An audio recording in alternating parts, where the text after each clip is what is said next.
Hello, my dear Horror Area 51 family. I hope all of you are definitely enjoying our scary story.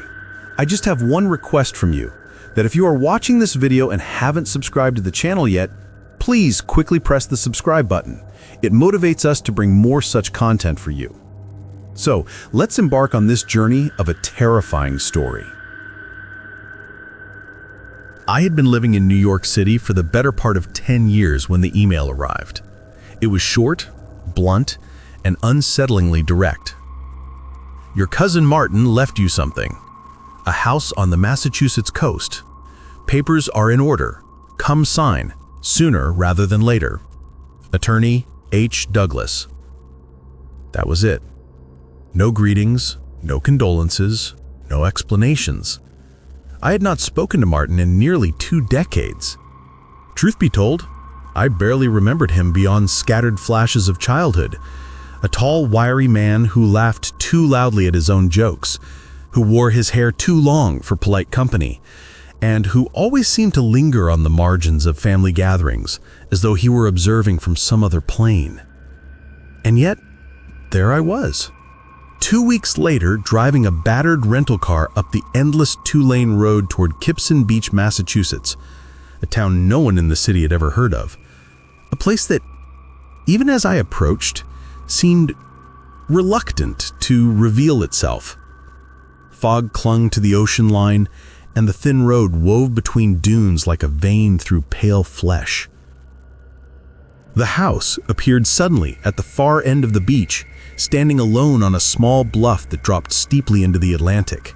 Sagging roof, wide wraparound porch with peeling paint, windows like vacant eyes fixed on something far beyond the waves. The sign on the yard said simply, "Dune's Edge." I should have turned around, but I didn't. The attorney's office in town consisted of 3 rooms and a secretary old enough to have lived through the Civil War. Papers were signed swiftly, without much ceremony. They pressed the iron key into my hand like it was both a gift and a burden. By the time I returned to the house, twilight had settled. The sound of the surf was constant, low, rhythmic, like breathing. Inside, the air smelled of salt and something older. Dust, wood rot, perhaps even mold. Yet beneath all that, another odor lingered. Faint but distinct. Metallic, like rust. Or dried blood. The furniture looked as though it hadn't been touched in years. Heavy oak chairs, clawfoot chairs, a long dining table scarred with knife marks. A staircase rose directly from the entry hall, splitting at a landing to 2 wings of the house. Cobwebs draped the chandeliers. Over the mantel above the fireplace hung an oil painting of Martin. His expression was uncanny. The painter had captured him leaning forward, almost conspiratorial, lips pressed into a grin that showed too many teeth. His eyes followed me, though the brushstrokes were crude. I froze there longer than I'd admit to anyone.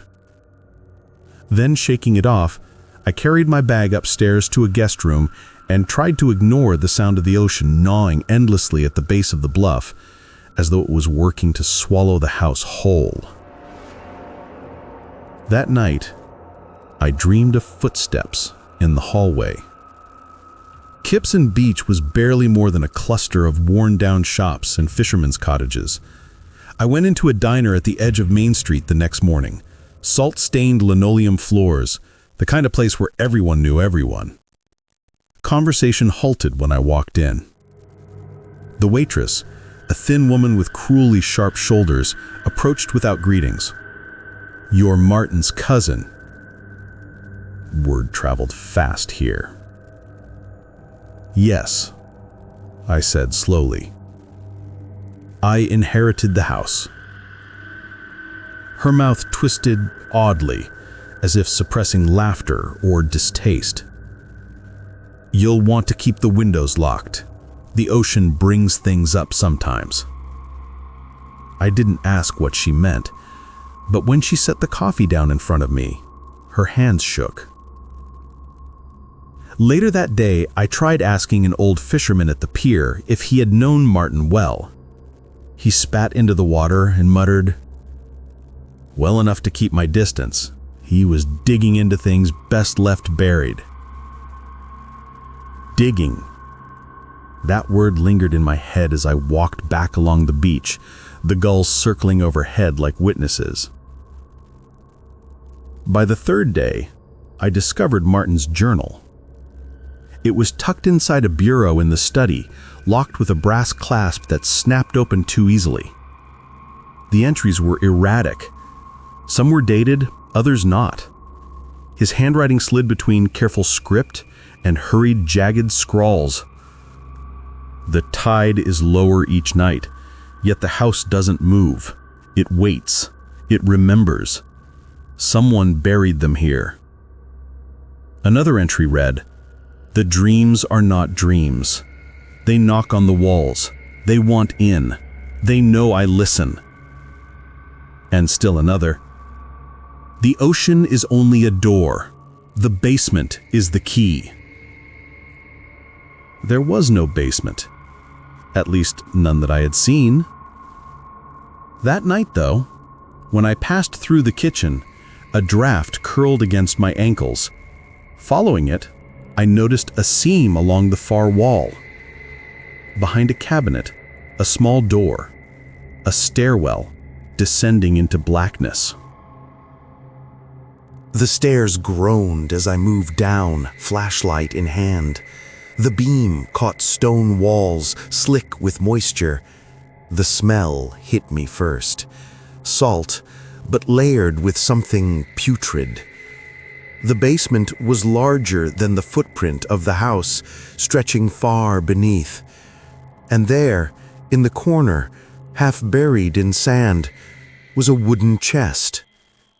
I didn't open it, not then. Instead, I backed blindly up the stairs, my pulse hammering. I shut the cabinet door, shoved a chair against it, and told myself I must have imagined everything. But that night, in bed, the knocking began.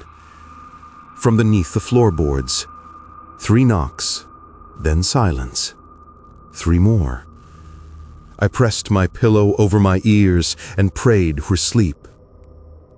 The days blurred. I avoided the basement, but its presence infected everything. The smell of brine hung stronger in the air. The knocking grew louder. Sometimes I swore I heard faint voices tangled in the sound, whispering just beneath my consciousness. One morning, I awoke to find sand on the wood floor of my bedroom, as if I had tracked the beach inside. But my feet were clean. At night, the waves outside no longer sounded like surf. They sounded like breathing. I returned to the journal again and again, searching for answers. The later entries grew frantic. "You cannot bury silence. The house listens. The tide is not water, but hunger. Each generation passes it forward." Each generation. Was that why he had left it to me? Was this my inheritance? Not property, not wealth, but this? It was on the 6th night that the knocking didn't stop. It grew louder, until the floor trembled. I could no longer hide. Trembling, I went to the hidden door, moved the chair aside, and descended once more into the dark. The chest looked older now. Warped wood, iron nails rusted almost to dust. My flashlight flickered and failed, leaving me in shadows. I touched the lid. The moment I did, the knocking ceased. Silence pressed thick against my ears. I pulled. The lid opened easily, too easily. Inside, not gold, not heirlooms, not treasure, bones. Dozens of them, skulls with eye sockets worn smooth, ribs tangled in a mass of salt-crusted cloth, and among them something else, black stones carved with strange, spiraling etchings that seemed to shimmer even in the dark. The scent of the ocean became unbearable, and then I heard it, not knocking, a voice, whispering in a language I did not know, yet somehow understood. You are home. The following days disintegrated. I scarcely ate. I scarcely slept.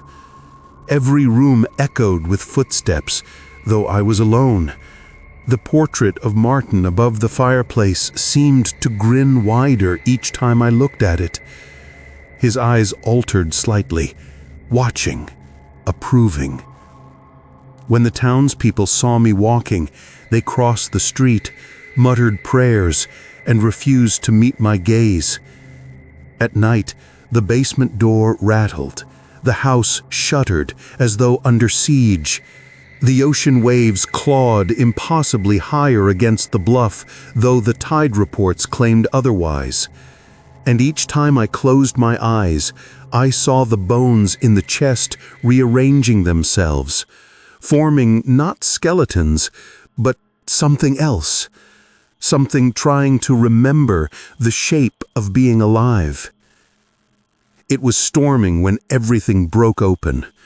Rain lashed the windows, thunder rolled across the shore, and beneath it all, the basement door burst wide open, though I had locked it.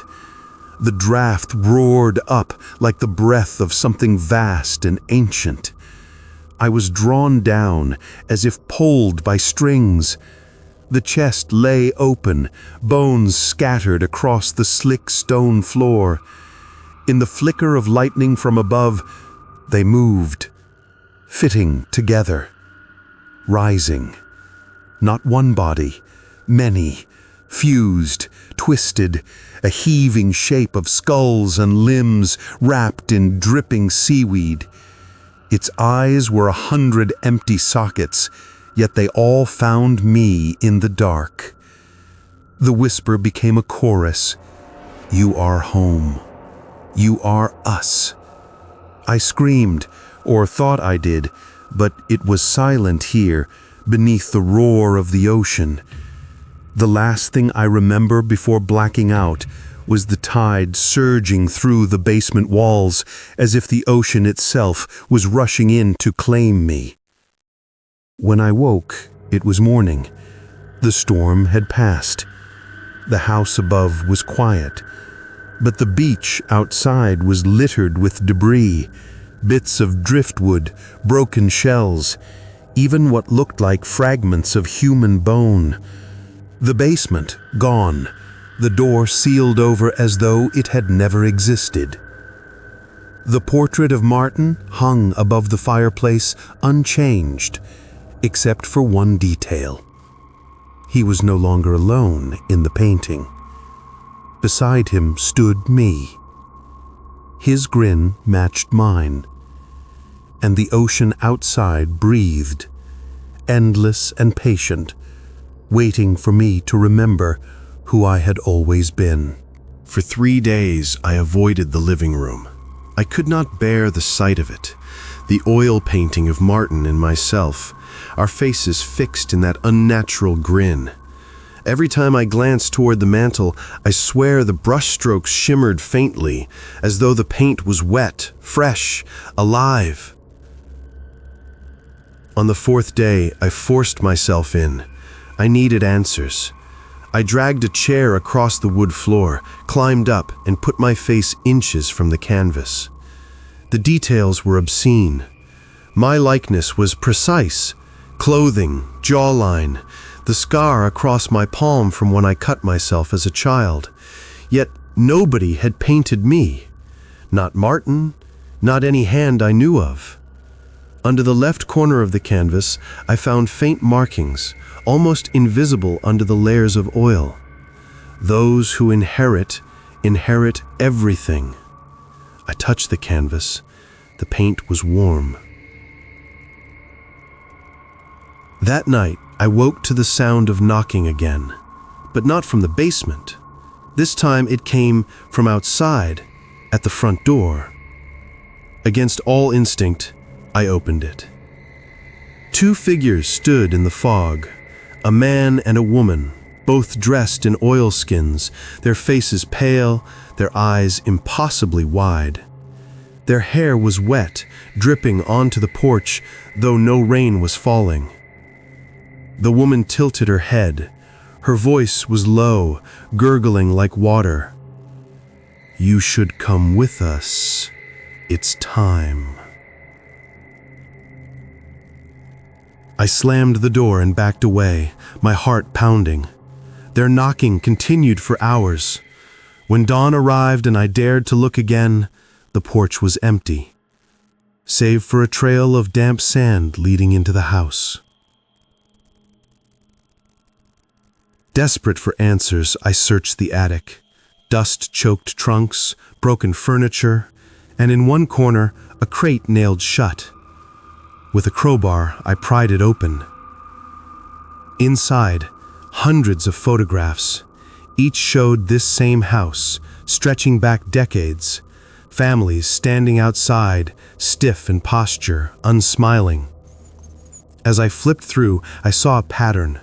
Faces repeating, people aging, then disappearing, then appearing again in later eras, unchanged. Martin was in nearly all of them.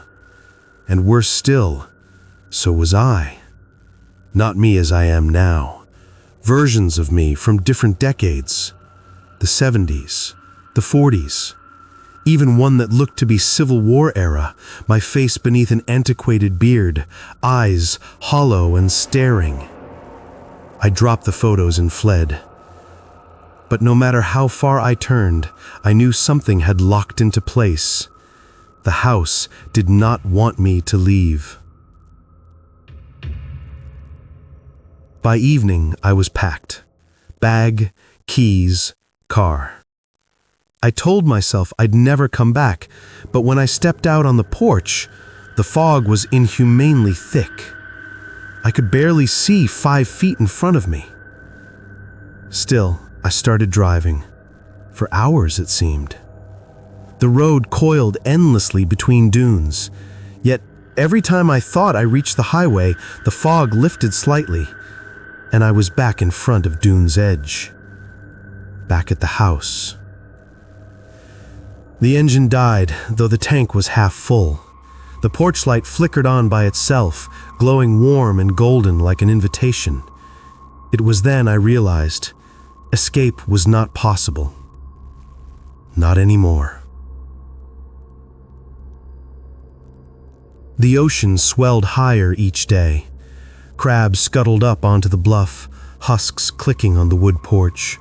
Gulls circled, but never landed. One morning, I opened the kitchen door to find water lapping on the floorboards, just a few inches inside the house. Salt water. By nightfall, it had drained, leaving behind fish bones and seaweed in the corners.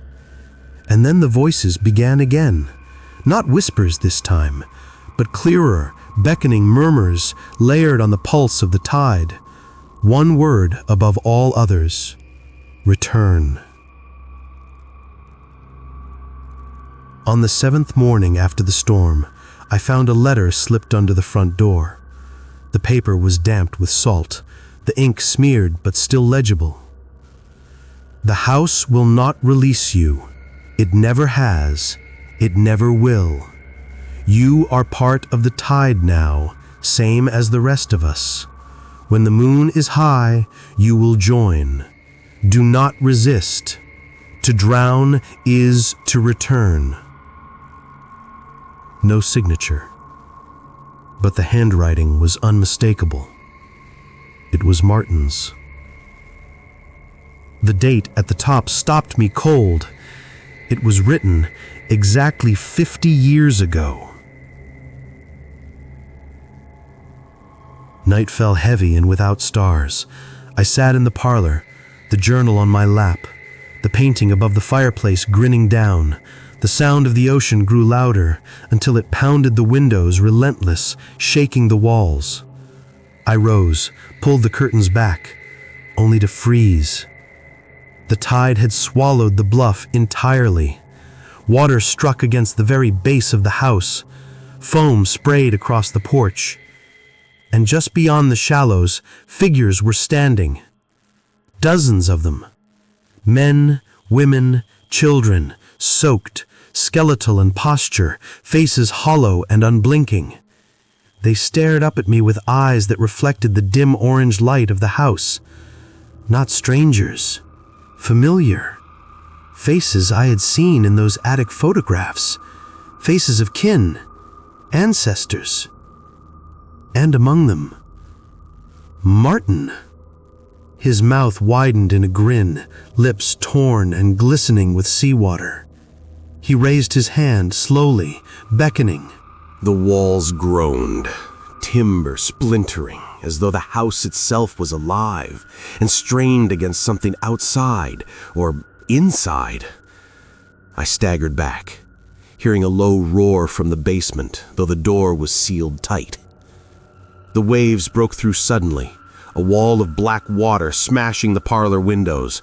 I was thrown to the floor as seawater rushed in, cold and stinking of rot.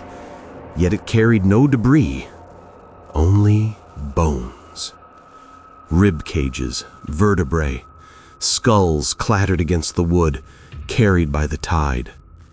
And each one spoke in that whisper I knew too well. Return, return. The basement door burst open. Black water poured upward like a flood from another world. I should have fled to the upper floor, but something stronger than fear pulled me downward. Down the stairs, into the basement, where the flood shimmered with unnatural light. The chest lay open, but it was empty now, completely. The bones had risen. I saw them merging, fusing into that same heaving, many-bodied shape from the storm, their 100 sockets blazing. Their mouths opened not to scream, but to breathe. Their breath matched the tide. And in that rhythmic inhalation, my chest moved with them. I wasn't resisting. My breath was already theirs. The water rose past my chest, past my neck. The air was gone, replaced by the brine. Yet I did not choke. My lungs accepted it as if they had always belonged to the ocean. Around me, hands reached through the current, cold, bony, pulling me into the form, into the body of many. I saw Martin's face flash before me, then dissolve into 1,000 others, all grinning, all waiting. The chorus grew deafening. Home! Home! Home! I felt myself pulled apart, piece by piece, memory by memory, until there was no I, only we. When I awoke, the ocean was calm.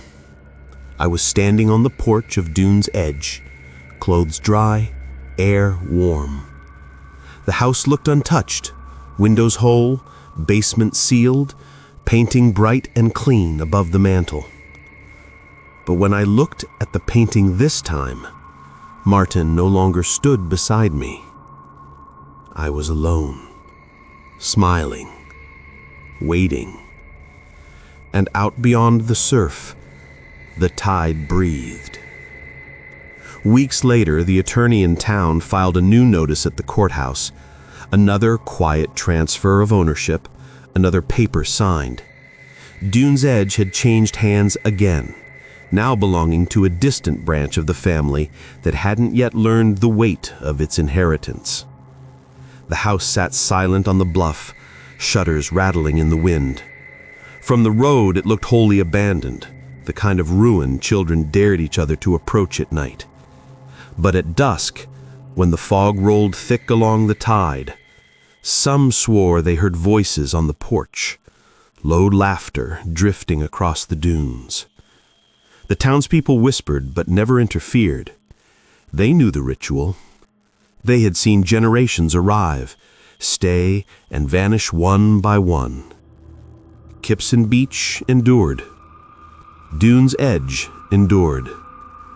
And the ocean never stopped waiting. Her name was Claire, 26 years old, fresh from Atlanta, city-weary and curious. She had skimmed through her unexpected inheritance papers with mild amusement. A beach house on the Massachusetts coast? A perfect summer escape. She arrived on a warm morning, the horizon sharp and endless, seagulls scattered overhead. She pulled her car into the sandy drive and stepped onto the porch with a tourist's smile. The key slid easily into the lock. Inside, the house smelled faintly of salt, wood, and something older. She wrinkled her nose, then shrugged it off. But her eyes were inevitably drawn to the painting above the fireplace. "Oh, that's creepy," she muttered. For in the frame, a single figure stared out with a grin fixed in thick strokes of paint. A man she had never met. The name on the brass plate beneath read, Henry Caldwell. That evening, she wandered down to the beach. The bluff felt smaller than photographs suggested, as though swallowed by the Atlantic that pressed hard against its edges. The air was heavy with mist. Out on the water, she thought she saw figures standing knee-deep in the surf, watching.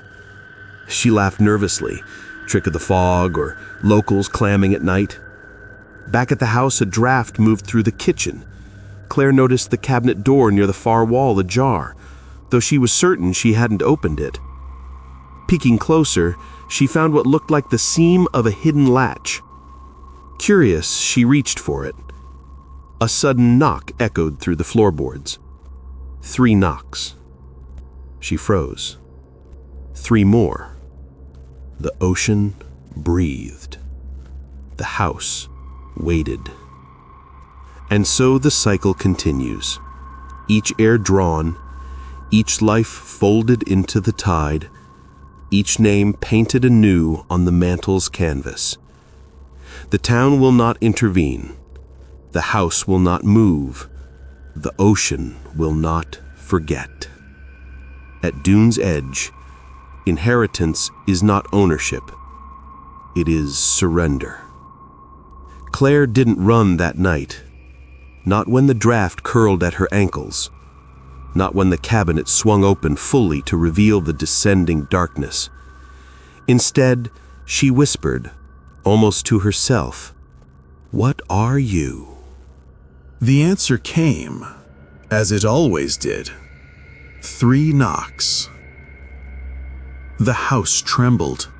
The tide roared. And from the basement stairwell rose the smell of salt, rot, and inevitability. She stepped forward. Her feet made no sound on the boards as she moved to the hidden door. The darkness yawned wide, waiting.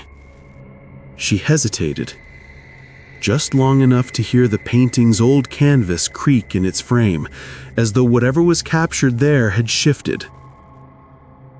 Then, she descended. The basement was flooded.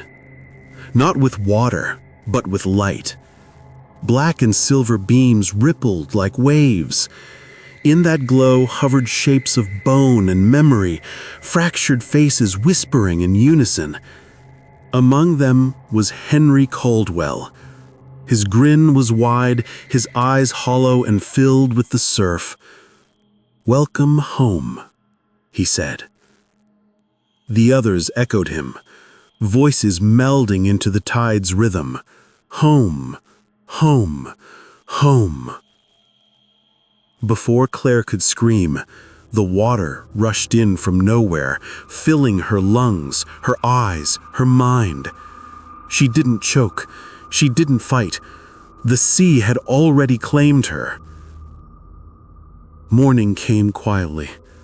Fishermen offshore noticed nothing unusual, save for the fog lingering heavier than most days. The house stood silent on the bluff, shutters hanging crooked in the salt air. Inside the parlor, the painting above the fireplace had changed once again. Now, there were two figures. Henry Caldwell, his grin unchanged, and beside him, Claire.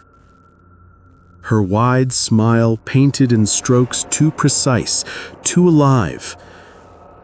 The cycle was complete. The house was patient. It would wait again. Inheritance was never about land or property or wealth. It was about returning to what the tides remembered.